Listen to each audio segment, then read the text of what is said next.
Shalom saudaraku, senang sekali kembali kita boleh bersama-sama di channel ini dan kita akan melanjutkan pembahasan kita dari pelajaran Sekolah Sahabat Cara Menafsirkan Alkitab. Kita sudah masuk pelajaran yang ke-8 dengan judul Penciptaan Kejadian sebagai Fondasi bagian yang pertama. Saudara, kita perlu datang dengan doa yang sungguh-sungguh untuk memperdalam akan kebenaran firman Tuhan. Karena itu, mari kita tunduk kepala, kita berdoa. Bapa di sorga, kebenaran firman-Mu kami siap pelajari. Karena itu kami mengundang kuasa Roh Kudus-Mu, kiranya hadir bersama-sama dengan kami, sehingga kami boleh memahami akan firman yang siap kami terima. Dalam nama Yesus, amin. Saudaraku yang diberkati Yesus Kristus, tentunya kita semua diberkati Tuhan, sekalipun saat ini kita mungkin berada di tengah-tengah pandemik COVID-19. Kita mungkin berada di masa-masa yang sulit, tapi saya percaya kita pasti terus terhubung dengan sorga, sehingga apapun tidak ada yang memisahkan kita dari kasih Kristus. Saudaraku, ayat yang melandasi pelajaran kita saat ini ialah Yohanes 1 ayat 1 sampai ayat yang keempat. Ini adalah ayat tema kita atau ayat hafalan kita. Firman Tuhan berkata seperti ini. Pada mulanya adalah firman. Firman itu bersama-sama dengan Allah, dan firman itu adalah Allah. Ia pada mulanya bersama-sama dengan Allah. Segala sesuatu dijadikan oleh Dia, dan tanpa Dia tidak ada satupun yang telah jadi dari segala yang telah dijadikan. Dalam Dia ada hidup, dan hidup itu adalah terang manusia. Saudara, kita akan belajar tentang penciptaan. Dalam hal ini, kita akan coba lihat dari kacamata Alkitab. Karena hanya Alkitab yang akan memberikan penjelasan yang benar sehubungan dengan penciptaan. Baik penciptaan kita manusia maupun penciptaan dunia ini. Ada banyak teori yang menyatakan tentang penciptaan, bahkan tentang penciptaan manusia. Pertanyaan, apakah manusia ini diciptakan oleh tangan Allah atau manusia ini dijadikan lewat proses evolusi? Ataukah ada cara penafsiran Alkitab yang boleh kita gunakan sehingga kita boleh menerima dengan baik penciptaan menurut Alkitab dan juga menurut teori evolusi? Oke, kita akan coba bahas bersama-sama. Dan kita akan lihat implikasi rohani yang bisa berterima sesuai dengan pandangan Alkitab. Apakah kita ini diciptakan dari sesuatu yang tidak ada, ataukah hanya lewat firman?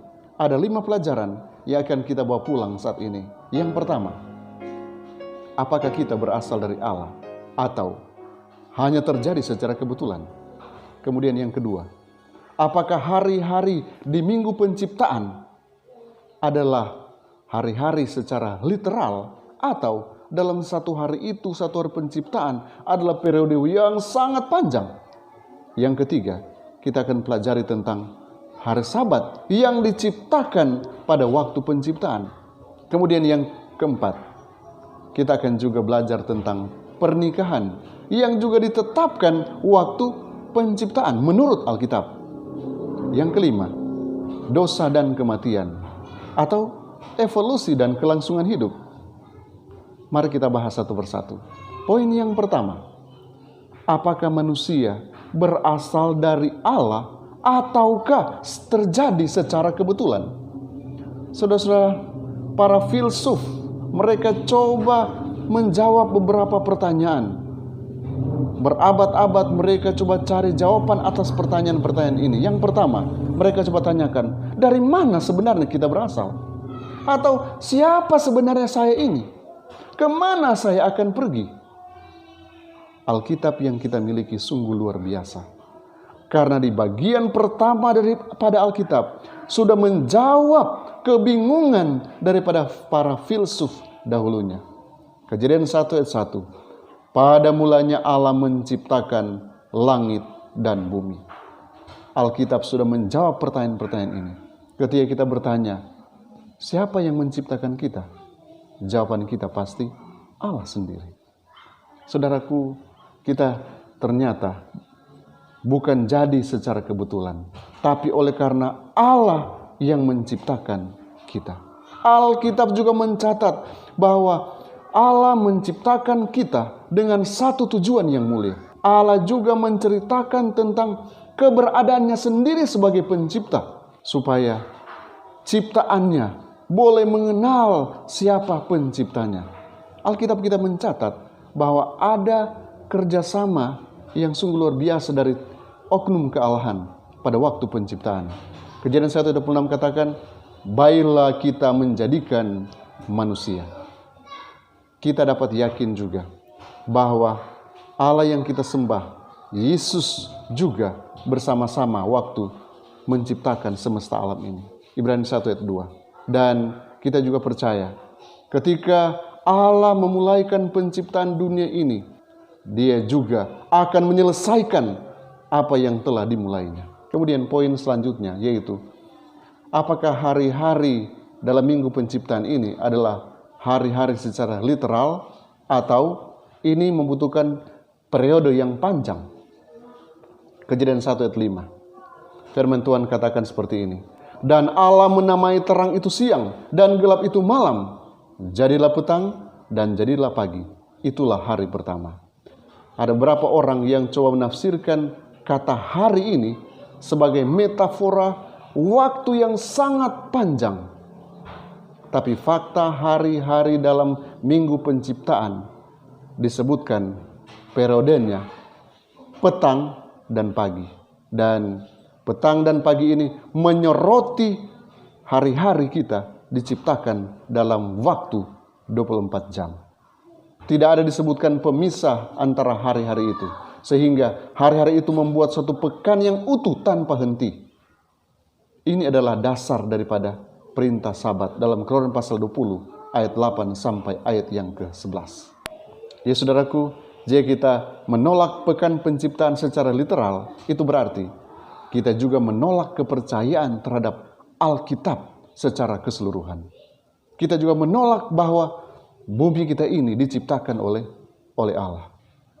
Nyonya White memberikan informasi seperti ini dalam buku To Be Like Jesus, 22 Mei. 6 hari pertama setiap pekan diberikan kepada kita untuk bekerja. Karena Allah menggunakan periode yang sama dari pekan pertama dalam pekerjaan penciptaan. Hari ke-7 yang Allah sediakan sebagai hari istirahat untuk memperingati perhentiannya selama periode yang sama setelah Dia melakukan pekerjaan penciptaan dalam 6 hari. Tetapi anggapan orang tidak percaya bahwa peristiwa-peristiwa pada pekan pertama memerlukan banyak hal. Periode waktu yang tidak terbatas untuk penyelesaiannya. Menyerang secara langsung pada dasar hari Sabat dari perintah keempat. Hal itu membuat waktu yang tidak terbatas dan mengaburkan apa yang Allah telah buat dengan sangat jelas. Ya saudaraku, jelas sekali bahwa ternyata Alkitab kita memberikan gambaran, bahkan memberikan pernyataan urutan penciptaan sehubungan dengan hari-hari dalam penciptaan. Itu disebutkan secara literal. Jadilah petang, jadilah pagi. Itu hari pertama. Demikian seterusnya. Jadilah petang, jadilah pagi. Itulah hari kedua dan hari-hari selanjutnya. Kemudian kita masuk pada poin, apakah Sabat juga benar diciptakan pada waktu penciptaan? Kejadian 2 ayat yang ketiga, firman Tuhan katakan begini. Lalu Allah memberkati hari ke-7 itu dan menguduskannya. Karena pada hari itulah Ia berhenti dari segala pekerjaan penciptaan yang telah dibuatnya itu. Rekomendasi Alkitab sangat jelas bahwa konsep pekan dalam penciptaan di dalam kitab Kejadian mengalami perubahan dalam budaya kita akhir-akhir ini. Dalam dunia usaha, beristirahat pada hari Minggu mungkin semakin didukung. Bahkan di beberapa negara, bahkan juga kamus yang kita miliki mulai mendefinisikan bahwa Minggu sebagai hari ke-7 dalam pekan. Jika Anda buka alat-alat elektronik Anda pun, pada awalnya semuanya sudah disetting seperti itu. Oh, hari pertama hari Senin dan kemudian berakhir hari Minggu. Namun saudaraku, Yesus sangat tegas menyatakan dirinya dalam Matius pasal 12 ayat yang ke-8, bahwa Dia adalah Tuhan atas hari Sabat. Dia beristirahat pada hari Sabat. Dia juga menguduskannya dan mengajarkan kita untuk beristirahat seperti Dia. Pekabaran terakhirnya akan disampaikan ke dunia ini, termasuk mengumandangkan tentang hari Sabat hari ke-7 sebagai pengingat akan pekan penciptaan ketika Allah menciptakan di minggu penciptaan. Saudaraku, Alkitab pada akhirnya akan memperjelas akan kebenaran ini. Karena hanya Alkitab saja dan Alkitab saja yang bisa menjelaskan akan kebenaran ini. Kemudian, apakah pernikahan juga sudah ditetapkan waktu di Eden? Kejadian 2:18. Tuhan Allah berfirman, "Tidak baik kalau manusia itu seorang diri saja. Aku akan menjadikan penolong baginya yang sepadan dengan dia." Jadi saudara, pria dan wanita diciptakan memang berbeda. Tetapi ingat, walaupun berbeda, tapi kita diciptakan untuk saling melengkapi. Pada akhirnya manusia itu membentuk satu unit keluarga secara bersama-sama. Allah sebagai oknum yang jamak ingin agar manusia itu hidup secara terus-menerus melalui persatuan intim antara pria dan wanita. Anak-anak adalah buah dari hubungan itu, dan mereka diminta untuk menghormati orang tua mereka dalam Quran pasal 20 ayat 12. Dalam perintah itu juga, baik ayah dan ibu disebutkan daripada menggunakan istilah orang tua, mengklarifikasi bahwa itulah satu-satunya penyatuan yang sah. Dunia kita yang dipenuhi dengan keluarga yang penuh kasih sayang, yang sangat menghormati Allah dan menjunjung tinggi karakternya dalam kehidupan mereka dan membesarkan anak-anak mereka dalam penurutan yang rendah hati, adalah tujuan semula dari penciptaan itu sendiri. Allah menginginkan agar ketika manusia itu bersatu, baik wanita bersatu dengan pria, menjadi satu kesatuan yang utuh. Tujuannya supaya mereka boleh memantulkan akan karakter daripada Allah itu sendiri. Kemudian poin selanjutnya, yaitu dosa dan kematian atau evolusi dan kelangsungan hidup. Kejadian 2 ayat yang ke-17. Tetapi pohon pengetahuan tentang yang baik dan yang jahat itu, janganlah kau makan buahnya, sebab pada hari engkau makannya, pastilah engkau mati. Roma 5 ayat 12, Alkitab menjelaskan bahwa kematian dimulai di dunia ini oleh karena dosa manusia yang pertama. Ini juga menjelaskan bahwa satu-satunya cara untuk mengatasi kematian dan memiliki kehidupan yang kekal adalah melalui penebusan yang disediakan Yesus melalui kematian dan kebangkitannya. Yohanes pasal 6 ayat yang ke-40. Sebaliknya, teori evolusi menyatakan bahwa sebuah siklus perjuangan di mana manusia itu harus bertahan hidup atau mati.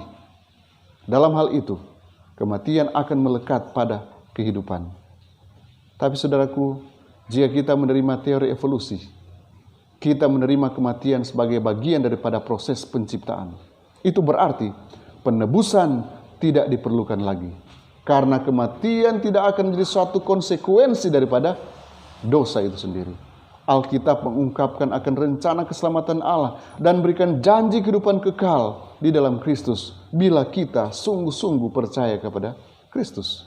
Jadi dalam hal ini saudaraku, jika kita menerima teori evolusi, itu berarti kita juga menerima bahwa kematian itu sudah diciptakan waktu penciptaan. Tapi ternyata Allah tidak pernah merancangkan kematian untuk manusia yang adalah ciptaannya yang terbaik, diciptakan menurut gambar dan rupa Allah. Tapi karena dosa, karena melanggar akan perintah Tuhan, akhirnya manusia harus kembali menjadi tanah. Karena dari situlah ia diambil. Kejadian 3 ayat 19. Saudaraku, Nyonya White dalam buku Education, chapter 14 halaman 130, dia katakan, dan betapa besar ketabahan untuk menganggap masa perkembangan bumi dari waktu ke waktu bertambah atau berkurang dengan jutaan tahun.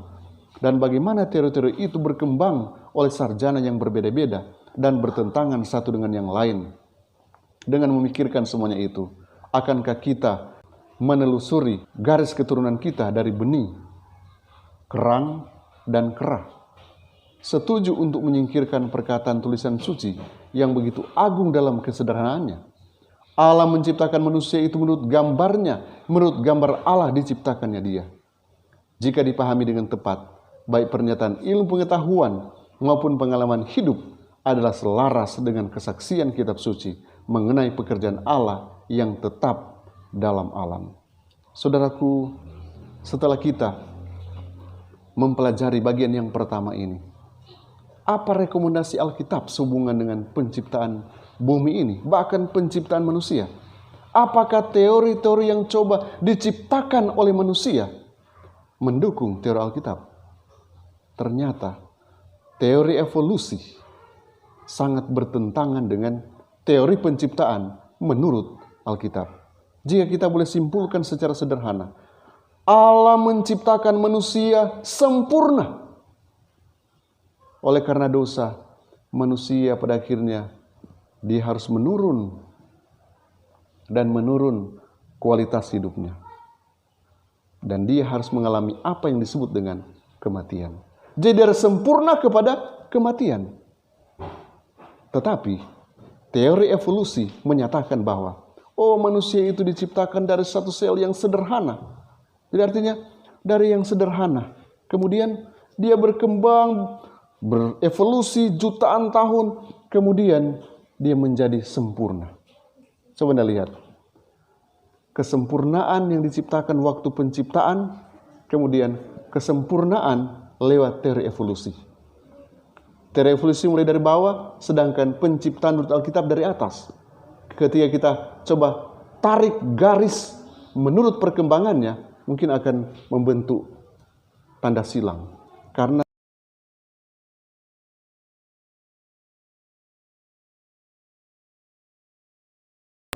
tidak bisa bersama-sama, saling bertentangan satu dengan yang lain. Akankah kita menerima konsep dan pemikiran teori evolusi atau teori-teori yang lain? Alkitab sudah menjelaskannya. Hanya Alkitab dan Alkitab saja yang kita percayai. Manusia sudah jatuh ke dalam dosa, tapi Allah berjanji untuk diubahkan tatkala ia datang kedua kali. Kiranya Tuhan akan memberkati kita. Dan biarlah pemahaman kita tentang penciptaan dunia ini, penciptaan manusia, selalu didasarkan kepada Alkitab. Alkitab dan Alkitab saja, sehingga kita tidak akan tersesat. Mari kita berdoa. Bapa di sorga, terima kasih karena pertolongan-Mu nyata bagi kami. Kami boleh mempelajari suatu pelajaran yang indah, yang meyakinkan kami bahwa hanya Engkaulah Allah yang sudah menciptakan bumi ini termasuk kami manusia. Dan kami hanya percaya kepadamu bahwa Engkau menciptakan kami sempurna. Engkau merindukan agar kami boleh memantulkan akan karakter-Mu. Karena itu Tuhan, saat ini hamba berdoa biarlah Engkau berkati anak-anak Tuhan agar terus menghidupkan satu kehidupan yang layak, memantulkan akan gambar Kristus di dalam cara hidup kami, bahkan di dalam pengalaman hidup kami, sementara kami menantikan kedatangan-Mu yang kedua kali. Terima kasih Tuhan, Engkau akan perjelas akan kebenaran firman yang sudah kami terima. Karena kami berdoa dalam nama Yesus Tuhan dan Juru Selamat kami. Amin. Kiranya Tuhan memberkati kita semua. Dan bila saudara merasa diberkati Tuhan, saudara boleh bagikan kebenaran firman Tuhan ini kepada rekan-rekan saudara, sahabat saudara, bahkan keluarga-keluarga dekat saudara. Ataukah kepada siapa saja yang saudara rindu firman Tuhan ini menjadi berkat bagi mereka. Shalom.